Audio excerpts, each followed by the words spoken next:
Saya melihat memang ada aura negatif di sekitar pancaran tubuh Ashanti sendiri, dan menurut saya itu memang ada gangguan non medis.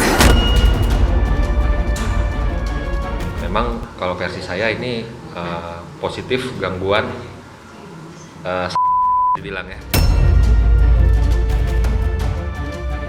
Ada versi pemecah belah rumah tangga, ada versi buat sakit kepala mulu, gelisah, nggak tenang, ketakutan. Ada versi lagi yang bisa kayak seperti terkena penyakit kulit, gatal-gatal, alergi, apalah namanya, macam-macam itu biasanya. Sampai hari ini bentuk ikhtiar yang kita lakukan memang kita mencari untuk pengobatan-pengobatan yang memang kita mampu menggapai daya pikir kita dan daya lihat kita.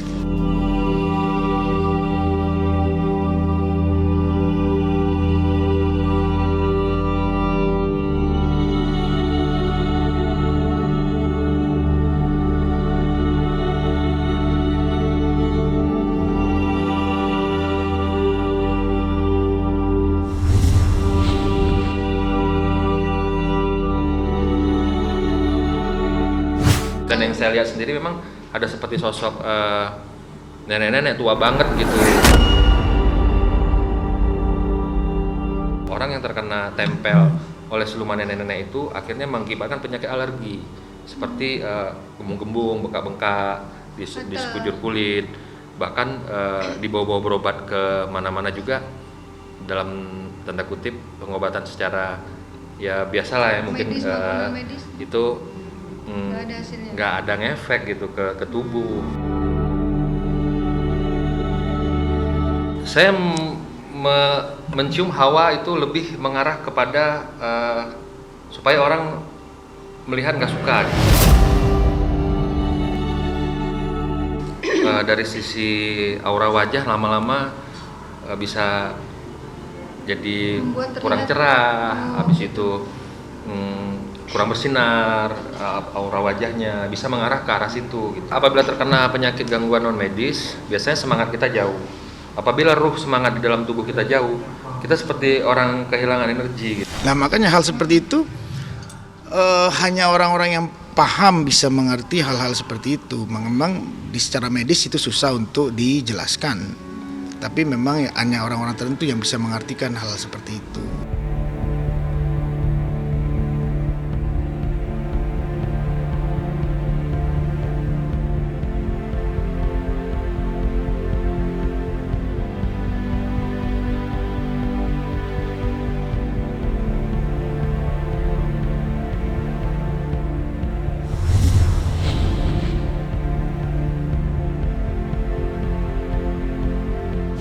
Di rumah kan memang dulu kalau mikir logikanya kan rumahku memang deket kayak tanah-tanah yang ini kan banyak kayak daun rumput dan lain-lain.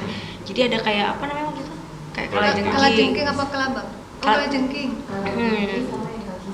Lima kaki 1000, tapi digini-gini sama Mas Anang terus hilang.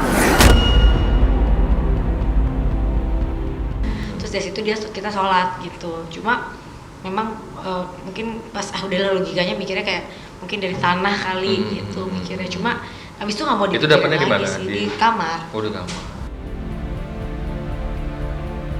Jadi yang saya tahu penyakit kiriman itu posnya biasanya bisa ular yang masuk ke dalam rumah, bisa kelelawar yang tiba-tiba masuk ke ruangan tamu, ke kamar, ke ruangan-ruangan yang lainnya, bisa kalajengking. Bahkan kalau keilmuan sihir orang-orang zaman dahulu tuh lebih hebat-hebat lagi. Ada yang bukan hanya seperti kalajengking, seperti ular, seperti binatang berbisa lainnya masuk ke dalam rumah. Dan binatang berbisa itu sebenarnya kayak kalajengking, kayak ular sebenarnya tidak mau dia mendekati kita. Kalau tidak ada sesuatu energi negatif yang sudah masuk di arah rumah atau di arah orang tersebut, makanya dia mengikuti. Bisa jadi belalang misalnya juga yang datang, ular, kalajengking seperti itu.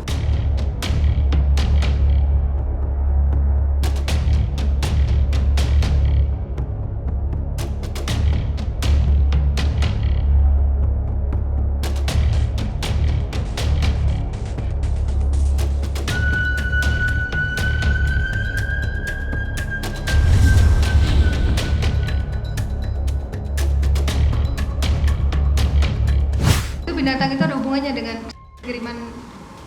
Pasti ada hubungannya, pasti ada hubungannya, nggak mungkin nggak ada hubungannya. Apakah sudah lama itu dikirim? Kalau pantauan Panglima berapa lama? Saya lihat kalau pengiriman sekitar masih 1 tahunan ini gitu, tapi efeknya lumayan kuat, Terasa kuat itu? energinya lumayan kuat dan lumayan ngefek yang saya lihat. Serem banget sih. Serem deh. Oke, kita masuk.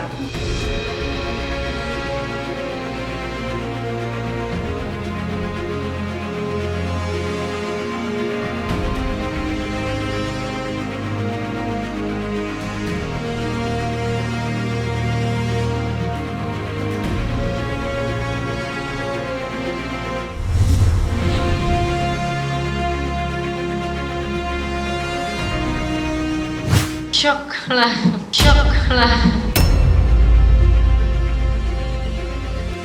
Ya aku belum pernah lihat orang kayak dimasuk-masukin gitu kan. Jadi Kalimat apa yang buat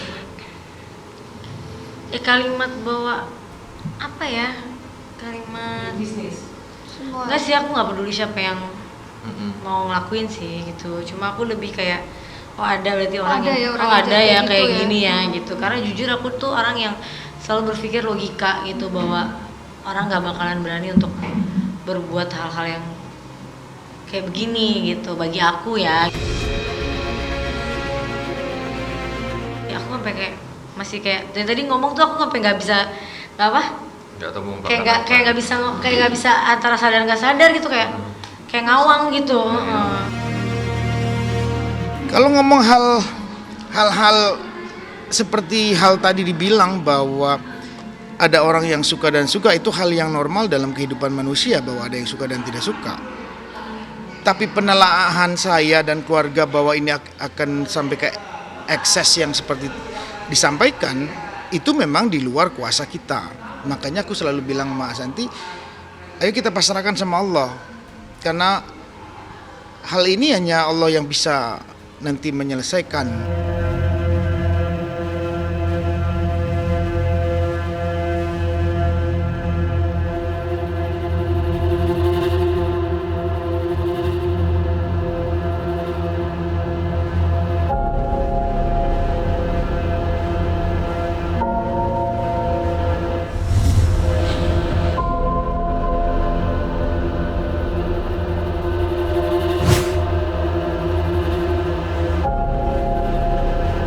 Maksudnya keluhannya yang Berasumsi. dirasakan itu sama nggak dengan yang dia bilang? Oh kalau iya gatal-gatal iya, terus kayak Bikin lemas, bikin aku gampang capek iya gitu, terus kayak banyak kecoa di kamar mandi. Aku kan mikirnya dulu nalarnya logika aja, oh mungkin namanya kecoa kan ya suka ada, Wajar ya, oh, wajar. wajar gitu. Mikirnya juga oh mungkin Iya, lagi wajar, drop, anak kecil gitu ya. gitu iya. Kaget dan apa nggak bisa jadi nggak speechless. tadi pas yang masuk itu aku nggak terlalu jadi kayak pengeng gitu loh kuping, kayak gitu. Iya, iya karena kan posisinya masih ada efek daripada yang masuk ke dalam tubuh ini. Jadi dia kan saling kontra gitu. Dua energi ini saling menyerap sebenarnya. Karena kan tadi saya alirin dari tubuhnya Santi kemari gitu. Pindahin. Inilah efek negatif saya pindahin kemari gitu. Jadi sosok nenek Jadi inilah perwujudan yang bisa langsung dia menyatakan gitu. Inilah aku yang bersarang gitu. Nggak bisa mikir.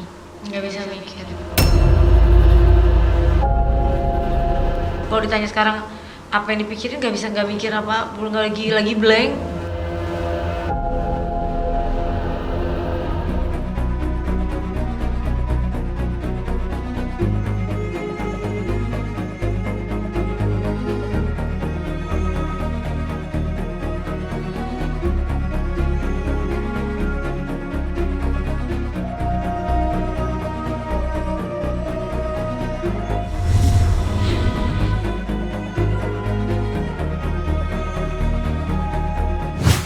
Kata-kata yang bikin aku langsung blank itu di situ.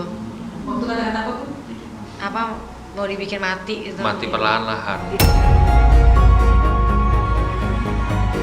Terus Bunda langsung blank gitu? Iya. Langsung. Karena dia memang tidak sampai berpikir sejauh itu tentang penyakit dia, karena memang secara medis kemarin ada yang bisa menjelaskan dengan baik penyakit apa yang dialami oleh Santi. Jadi untuk berpikir yang di luar itu, kita memang akhirnya bisa berpikir yang kok bisa jadi blank.